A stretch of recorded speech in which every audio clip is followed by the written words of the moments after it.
परंतु होता है कि हम मात्र बैठते हैं, द्रव्य क्रिया करते हैं, भाव क्रिया को क्या कर देते हैं। भाई और बहनों, ऐसा कहा गया है कि व्यक्ति वहां पर जाके 2-5 मिनट बैठता है, पर मन लगाकर अगर बैठता है ना तो उसको उसका फायदा मिल जाता है, भले सुनने को आए या ना आए।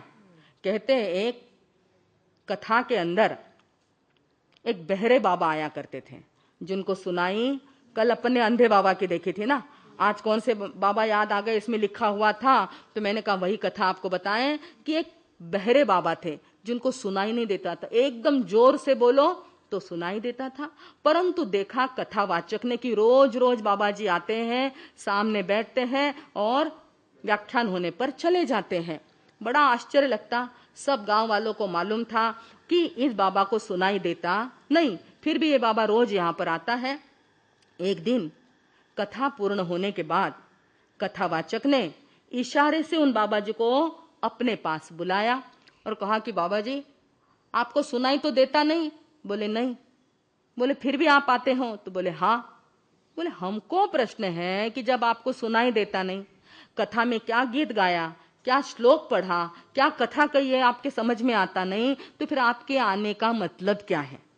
क्या प्रश्न पूछा, फिर आप क्यों आते हैं यहाँ पर? उस बहरे श्रोता ने जब कथावाचक जी के ये शब्द सुने तो कहा कि महाराज मेरे गुरुवर, मुझे यहाँ पर आना अच्छा लगता है, मैं देखता हूं कि यहाँ पर सारे भक्त लोग आते हैं, आप भागवत की कथा करते हैं, नहीं तो भी बुढ़ापा है, कहीं न कहीं किसी के ओटे पर जाके बैठना, किसी की दुकान पर या पेड़ के नीचे जाके बैठना और दूसरे के साथ गप्पे मारना, उसकी अपेक्षा मुझे यहाँ तो आना बहुत अच्छा लगता है, विशेष शांति मुझे यहाँ पर आके मिलती है। पहली बात तो यह है कि मुझे यहाँ पर अच्छा लगता है, इसलिए मैं आता हूँ।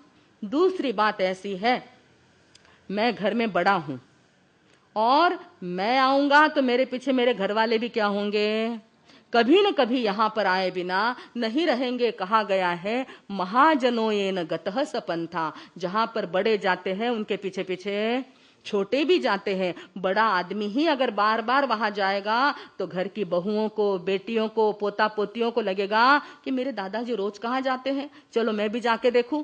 और कभी न कभी वो यहाँ पर आएंगे, यहाँ का वातावरण देखेंगे तो उनको भी यहाँ की क्या लग जाएगी। आप जानते हैं कि आजकल जो टीवी का जमाना है ना, वो मात्र एडवर्टाइज का जमाना है।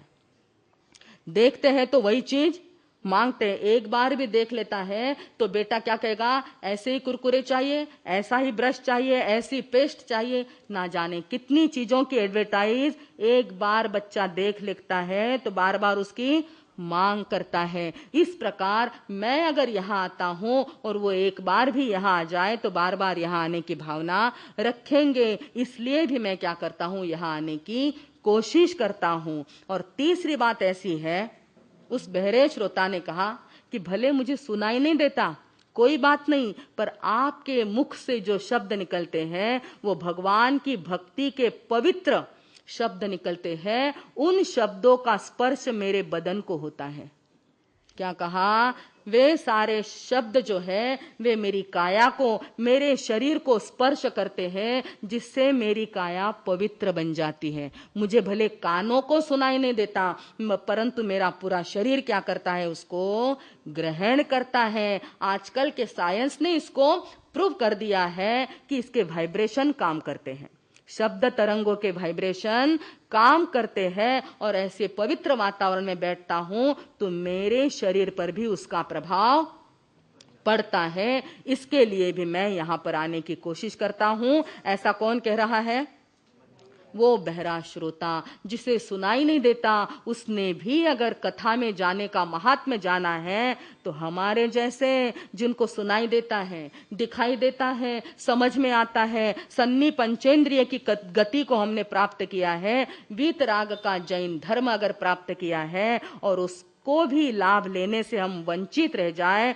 तो हमारे जैसा अभागी कौन होगा। भाई और बहनों, इस प्रकार हमने अपने अनंत पुण्यवाणी से इस धर्म को प्राप्त किया है, और उस धर्म के जो प्रवर्तक थे, इस धर्म को चालू करने वाले कौन थे, आदिनाथ भगवान, जिनका नाम ही क्या है, आदिनाथ। आदि करने वाले यानी शुरू करने वाले, प्रारंभ करने वाले ऐसे आदिनाथ भगवान की स्तुति करने का ये माध्यम हमने अपनाया है। आप लोग बड़े पुण्यवान हैं, भाग्यवान हैं कि इस प्रकार इस भक्ति को सुनने के लिए यहाँ पर आते हो। भाई और बहनों, निश्चित रूप से हम इस भक्ति के कारण अपना किनारा प्राप्त कर लेंगे, संसार सागर का किनारा प्राप्त कर लेंगे। आप और हम धीरे धीरे क्यों ना हो इस बात को समझने की कोशिश करेंगे। आदिनाथ भगवान की भक्ति की गाथा हम गाएंगे। यह भी भागवत कथा ही ऐसा, भगवान की कथा भागवत कथा होती है।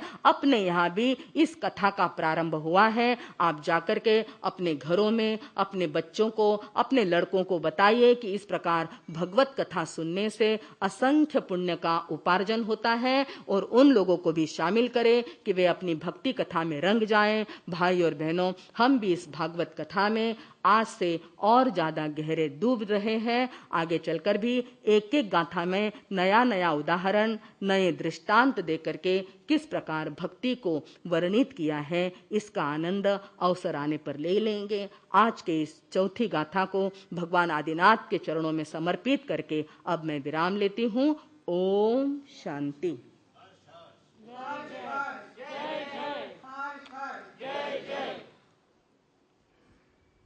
परम आदरणीय, परम श्रद्धेय, परम आराध्य 24 तीर्थंकर भगवान, पंच परमेश्वर भगवान तथा ज्ञानी ध्यानी त्यागी तपस्वी समस्त चार रेगो फल ध्यानच नाही रे म्हणून चार भक्ती प्रकार ध्यान सकाळ देखा आदि उपकारी चरणों में हम सब अत्यंत भाव भक्ति के साथ वंदन नमस्कार शॉर्ट एंड स्वीट।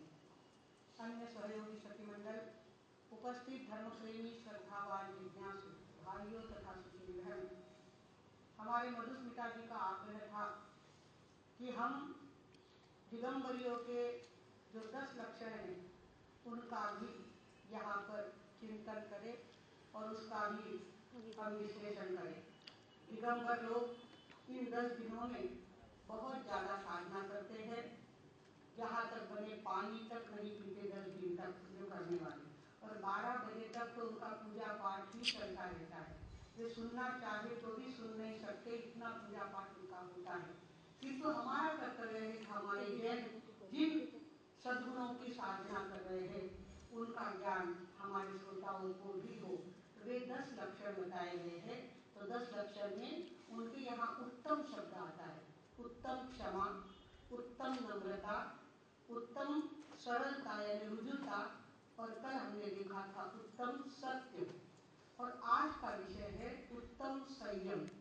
उत्तम संयम, संयम तो है उत्तम, और 10 लाक्षणिक पर्व में उत्तम का बड़ा महत्व है।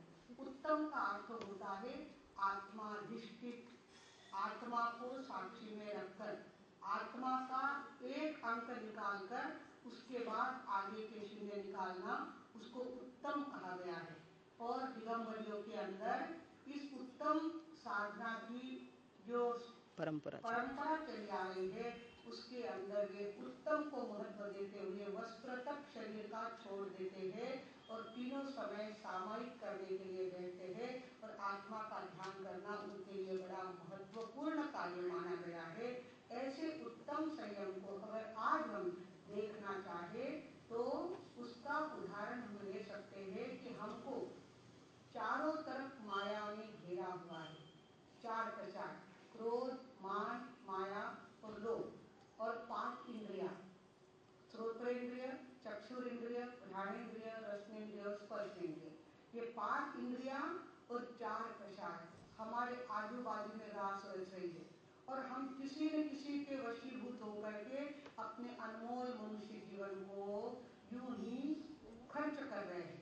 और ज्ञानियों ने कहा है कि अगर तुझे उत्तमता की साधना करनी है तो आत्मा में तुझे जमना पड़ेगा और आत्मा में ही रमना पड़ेगा। आत्मा में जमना और आत्मा में रमना, ये 2 बातें हमारे मनुष्य जीवन की सर्वोत्कृष्ट बातें हैं। बाकी सारी बातें कम ज्यादा हुई तो फर्क पड़ता नहीं है। दुनिया सीए हो रही है, हम सीए नहीं हुए तो भी हमारी जिंदगी चल रही है। किसी ने डिग्री मिलाई नहीं मिलाई तो भी जिंदगी चल रही है। कोई मंत्री बना नहीं मंत्री बना तो भी जिंदगी चल रही है, किसी को घर का घर नहीं मिला तो